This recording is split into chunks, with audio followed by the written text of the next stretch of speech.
दुनिया का सबसे सुरक्षित और कभी न डूबने वाला बताया गया यह जहाज 4 दिन की यात्रा के बाद 14 अप्रैल 1912 को एक बर्फ के टुकड़ों से टकराकर डूब गया था। समुद्र में डूबे इस जहाज की पहली तस्वीरें इसके डूबने के 73 ईयर बाद 4 सितंबर 1985 को सामने आई थी। आखिर उस रात को क्या हुआ था, आज की इस वीडियो में इसी के बारे में बात करेंगे। तो चलिए वीडियो को शुरू करते हैं। टाइटैनिक जहाज को डूबे 1 सदी से ज्यादा समय हो गया है, लेकिन इसे आज भी लोग भुला नहीं सके हैं। इस पर 1997 में एक फिल्म भी आई थी, जिसके दृश्य लोगों के जहन में आज भी ताजा है। ये तो हम सभी जानते हैं कि दुनिया का सबसे बड़ा वाष्प आधारित यात्री जहाज टाइटैनिक इंग्लैंड से साउथहैम्पटन से अपनी प्रथम यात्रा पर 10 अप्रैल 1912 को रवाना हुआ था और कभी अपनी मंजिल पर नहीं पहुंचा। दुनिया का सबसे सुरक्षित और कभी न डूबने वाला बताया गया यह जहाज 4 दिन की यात्रा के बाद 14 अप्रैल 1912 को एक हिमशिला से टकराकर डूब गया था। इतिहास की शांतिकाल की सबसे बड़ी समुद्री आपदाओं में से एक इस घटना में जहाज न्यूयॉर्क सिटी की यात्रा पर निकला था।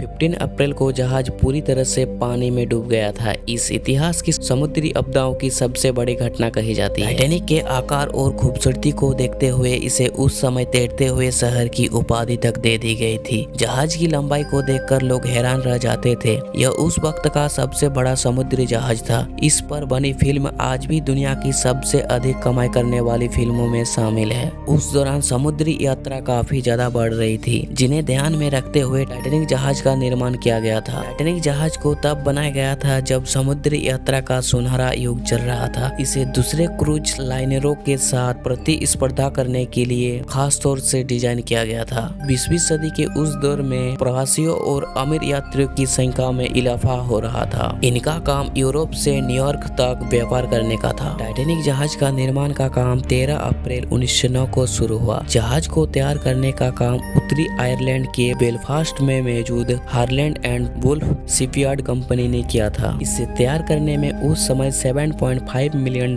का खर्च आया था, जो तब के $192 मिलियन करीब 14 अरब रुपए था। इसे बनाने के लिए दिन रात 2 सालों तक 3000 मजदूरों ने काम किया था। इसे लोगों के सामने 31 मार्च 1911 को लाया गया था, जिसे देखने के लिए करीब 10,000 लोगों की भीड़ जमा हुई। टाइटैनिक ने अपनी यात्रा की शुरुआत 10 अप्रैल 1912 को शुरू की थी। इस पर 2200 यात्री सवार हुए थे। यह एक रॉयल मेल शिप भी था। इसी वजह से इन पर 3000 बैगमेन्स भी था। टाइटैनिक जहाज दुनिया भर में चर्चा का कारण इसलिए नहीं था क्योंकि इसका आकार काफी बड़ा था, बल्कि इसलिए था क्योंकि इसमें शाही अंदाज को देखते हुए तमाम तरह की सुविधाएं दी गई थी। इतनी सुविधाएं होने के बावजूद भी आखिर कैसे डूबा, आइए जानते हैं। जहाज के डूबने का दिन था 14 अप्रैल और समय हो रहा था रात के 11:40। तभी जहाज की टक्कर बर्फ के टुकड़ों से हो गई थी। हालांकि जहाज का अलार्म बजा था, लेकिन इंजन घुमाकर जहाज को रास्ते से हटाने में देर हो गई। जब तक ऐसा किया जाता तब उसकी टक्कर हो गई थी, जिसके तुरंत बाद जहाज में तेजी से पानी भरने लगा। इसका आगे का हिस्सा धीरे धीरे समुद्र में समा रहा था। हादसे की आशंका को देखते हुए जहाज में सवार लोगों ने चिल्लाना चीखना शुरू कर दिया। उसमें अफरा तफरी मच गई। बर्फ के टुकड़े से टक्कर होने के करीब 3 घंटे बाद यानी 15 अप्रैल की सुबह 2:20 पर जहाज का आगे का हिस्सा पूरी तरह से समुद्र में समा चुका था, जबकि इसका पीछे का हिस्सा ऊपर की तरफ उड़ रहा था, जिसके जहाज 2 टुकड़ों में बांट गया। करीब 2 घंटे के भीतर ही जहाज पूरी तरह से समुद्र में समा गया था। यह हादसा इतना बड़ा था कि महज 700 लोगों की ही जान बचा जा सकी, जबकि करीब 1500 लोगों की अपनी जान से हाथ धोना पड़ा। तो दोस्तों आज के लिए इतना ही। आपको ये वीडियो कैसा लगा आप मुझे कमेंट सेक्शन में जरूर बताना। वीडियो पसंद है तो वीडियो को लाइक करके चैनल को सब्सक्राइब जरूर से कर लीजिएगा।